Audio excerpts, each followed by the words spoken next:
And welcome back. In today's video, I have a special guest. That's Tristan Ahumada. Welcome to the channel, Tristan. Thanks for having me, man. Absolutely. So for those who don't know you, you're basically the OG in real estate, right? So you're the founder and CEO of Lab Coat Agents, which was started as a Facebook page and has become this like large media company for the real estate industry. I myself have been using that Facebook page for over 10 years now as a real estate agent. You're also a founder and owner of a real estate brokerage called Y Realty. You consult with Fortune 500 companies, angel investor, and many tech companies. It's kind of like the tip of the iceberg regarding all your credentials in the real estate industry. So I'm just like so honored that you are joining us today in today's video. I'm honored to be here, man. I love talking to you and to your group. Thank you. I appreciate that. Yeah, we actually had an event. We spoke out together several months ago in Santa Cruz. So great meeting you there. But this video is all about like the NAR settlement. I think there's a lot of people who still really don't have a understanding about what that really means if you're a home buyer looking to buy a house. And the number one thing really for buyers out there is that prior to touring any houses, you have to sign what's called a buyer broker agreement, which basically stipulates, among other things, the commission rate that your agent is asking to be paid. I really want to kind of talk about that because, there's some things we've been talking about offline that buyers should definitely be aware of. We'll talk about that here in a little bit, but is there anything there any advice you have for buyers out there regarding that agreement, what you're seeing in your neck of the woods, et cetera? Yeah. So like you, we get to see what's going on nationwide, right? And it's crazy. Okay. Let me tell you, as a buyer, I would be concerned with one main thing. I would want to choose an agent that I know is taking care of me. And the only way you're going to do that, unfortunately, the only way you're going to do that is you're going to have to sit through, whether it's virtual like this or in person, with some agents and have them pitch to you why you should be working with them. And the one thing I'm looking out for character, because you cannot replace that. You want to make sure that this person not so much has the experience or the knowledge. Those are important. But the thing that I miss, that some agents miss, and buyers completely miss, is this person going to take care of me? If it takes 6 months, a year to find a home, are they going to stick with me? Do they have me as their main concern?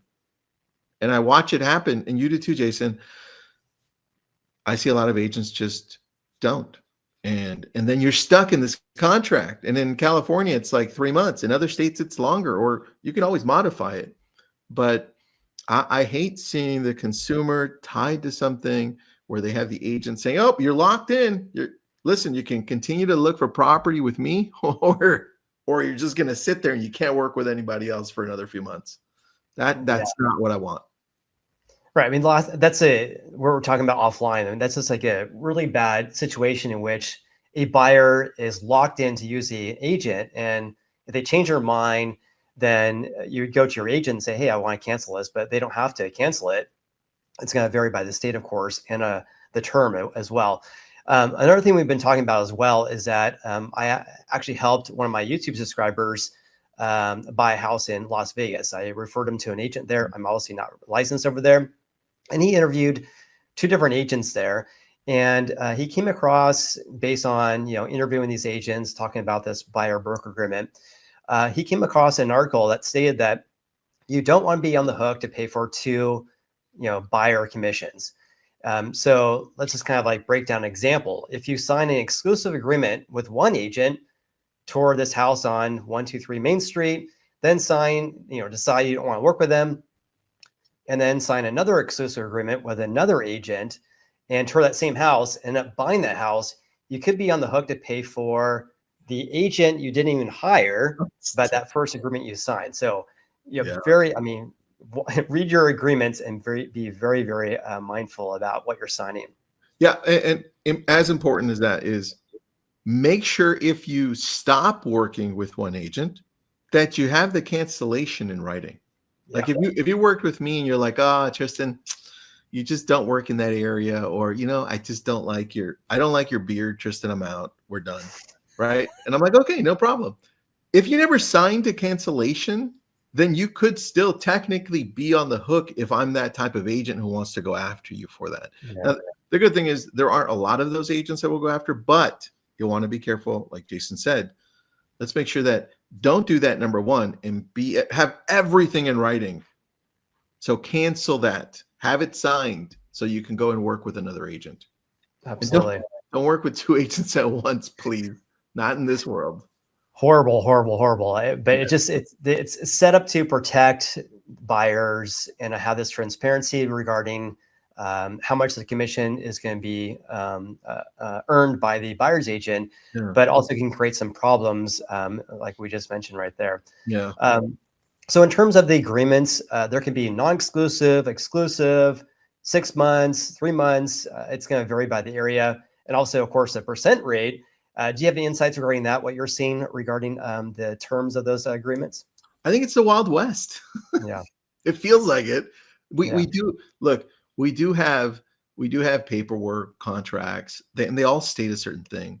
But one thing is very clear: one agent in the same city could be doing something completely different than another agent in that yeah, same city. And right, so, what you want to be careful for are a few things.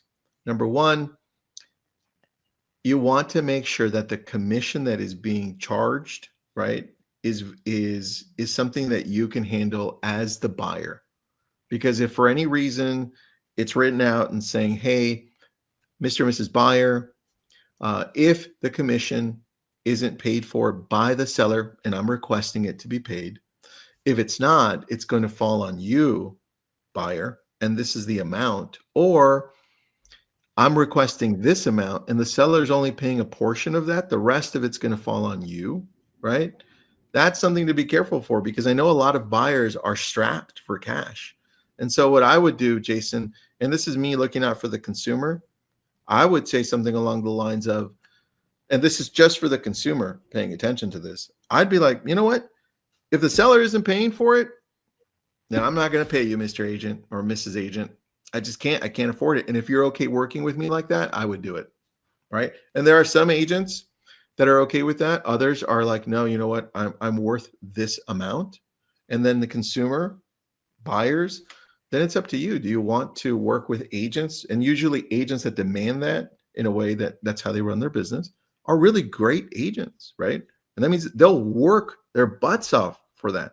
So it really depends on where you want to be. I don't know if you're strapped for cash, if you're not.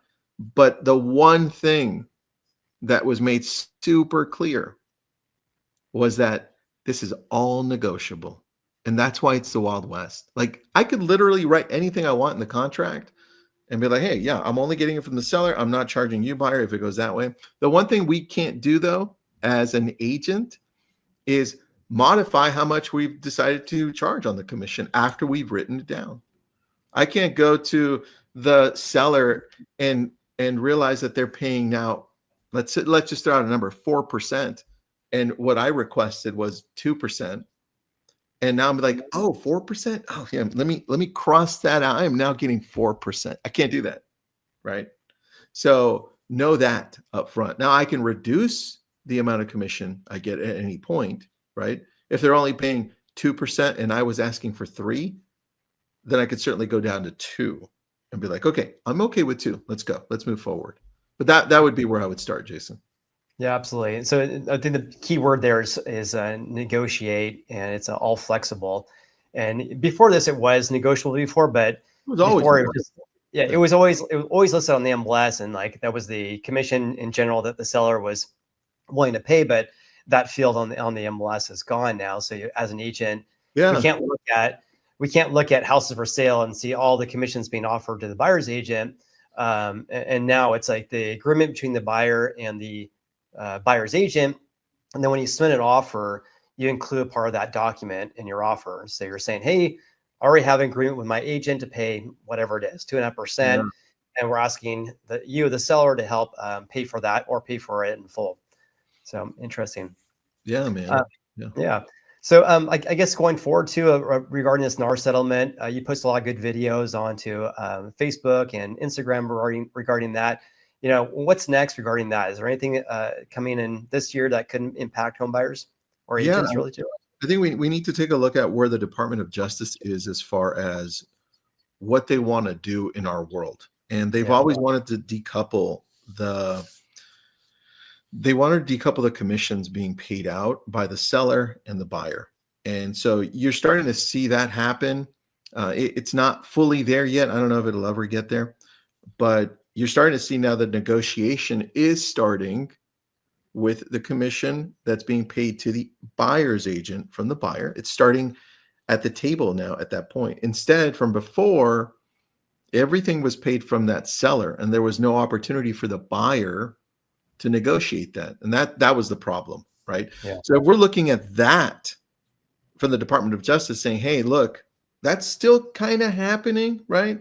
Because what's happening on the seller side is the listing agent is going over there and they're saying, Mr. Seller, listen, here's how I work. This is my commission. But if you want to sell your home, because in all reality, this is real. If you want to get the most agents as possible, you're probably going to have to offer some commission, right? That part's good. The challenging part that what's happening is some agents are still saying, well, Mr. Seller, you're still going to have to offer X commission. They're pretty much telling you what the commission should be, right? Mm. And the negotiation is no longer starting on the buyer's side. It's already been done for you, right? Yeah. And Just not in writing. Yeah. exactly. And that's the problem. So when we reach out to people, I reach out to another agent and I'm asking, hey, what's the commission? And then the agent tells me the commission. They practically just negotiated for their seller and I negotiated for my buyer at that point. And it should be, hey, wait a second. Look, just submit any offer you want, right? And in the offer, tell me what you guys want. And then we can start negotiation. I can't deduct from my seller already over the phone without negotiating, right? To disservice to my seller. So what you're watching is the Department of Justice going in and saying, did we do enough, right? Is this still fair for the buyers? What we're seeing is now buyer lawsuits popping up and saying, wait a second, I didn't know I was actually paying for the commission this whole time. You told me, Mrs. Agent, Mr. Agent, you told me that it was free. Like I wasn't paying anything, right? But it's included into the loan. No, like that was never explained. So now we're seeing lawsuits targeted to buyers agents, and they have legs, man. So we're going to see that pop up. I don't know where it ends, but that's what we're seeing now. So why do you think that has legs? Why do you think It has legs because when you talk to any agent that has been around for a while, that's how we were taught. Like that's how I was taught. My broker, he's gone now. He passed. He's dead. Great broker. But when I was starting off, they literally would tell me verbally, "Hey, when you meet a buyer, let them know that it's free. Like they don't have to pay anything." And that was prevalent all across, right? And that's the problem. That's why it has legs, because that is how we got taught, right? Yeah. It wasn't until later when I realized through a lender, and they were like, "Hey, man, this is how it actually works." I'm like, "Oh, crap. Thank you." Right? Yeah. So, Part of the sale price, basically. Yeah. yeah. So it's got legs, man, because all they have to go do is ask agents and see documentation and scripts being used. That's how they got Keller Williams. In the scripts, they would literally show the amount of commission that needed to be charged, right? And when it's written, it's hard to deny it at that point. Yeah, right. Makes sense. All right. Well, any other advice you have for, we're talking about NAR settlement, but in general, like any like advice for buyers? Yeah. I just made a video this morning regarding like the stats, the inventory, et cetera. But I'm a data guy. But yeah, do you have any advice for home buyers out there looking to buy a house in 2025? Best advice I can give you: do your research on the agent that you find, because the more they know about the area or areas that you're looking for, the more knowledge they have, the more market research they've done, the better they're going to be at finding you that home that you want. Because chances are they also know other agents that have homes that are coming off market. Chances are, if they know their research, they also know about assumable loans, like being able to assume an FHA, a VA, or a USDA at a lesser rate, right? Yeah. And when you get an agent that knows a lot, they bring so much to the table for you, not just in offering, but during the transaction when everything goes wrong. And Yeah. that's when you know you've got a great agent. So True. please do some research. Yeah, I mean, there's, I don't know, maybe 9 times out of 10, there's something that you have to overcome. 1 time out of 10, there's like just, it's very, very easy. Doesn't Yeah. matter which agent you use, but when push comes to shove and you have like issues you have to deal with, you want to make sure you have an agent who's experienced. Let me give you an example. I just met yesterday with a client who found me through YouTube, wants me to sell her house. And she said that they bought a house, I think it was last year. And when the agent, their agent, when they were buying the house, wrote the contract for them, they included in there for the seller to pay for a pest inspection. Mhm. The ultimate no-no. So when they got their offer accepted, Mhm. that becomes the contract. Once the seller signs it, that gets sent to the lender. The lender sees that, says, oh, there's a pest report they're asking for that the seller's paying for. Can I Yeah. have a copy, please? Yes, that's the Right. problem. And so the issue there is that if there's issues uncovered, which in this situation there was a deck, a large deck in the back of the house that had so much dry rot, they called for a replacement. And guess what the lender asked for? Replacement of the entire deck. And the Of course. seller wasn't willing to do it. So they had to pay for it. So it's a No. perfect example of having someone who has to Yeah, hire someone who is an experienced agent and detail oriented as well, that's very on top true. of having integrity. Very true, man. Good Yeah. point and good story. Thank you. Yeah. Man. Appreciate it. Well, thank you. Tristan, I know this is probably one of many, I think, collaborations we're going to be doing. I've been Yes. seeing some comments regarding this. I had that example in Las Vegas where someone was really looking at the differences of the agreements that they were being sent by agents. I connected them Yeah. with 2 different agents. So I thought it'd be a good video to make. So I really hope people Yeah. got a lot of value in today's video. And thank you, everyone, for joining us. And of course, Tristan, thank you so much for joining us on the channel. We appreciate Hey, you. appreciate it. All right. Have an amazing day. And also, anyone follow on Tristan on Lab Coat Agents. Again, you have a great Instagram and also YouTube channel as well. So please follow his social media. You can do a really good job of making these videos about what's going on in the housing market, especially news related content as well. So hats off to you on that. Thanks, man. You do an Yeah. amazing job, so keep it up. Thank you, buddy. Appreciate it.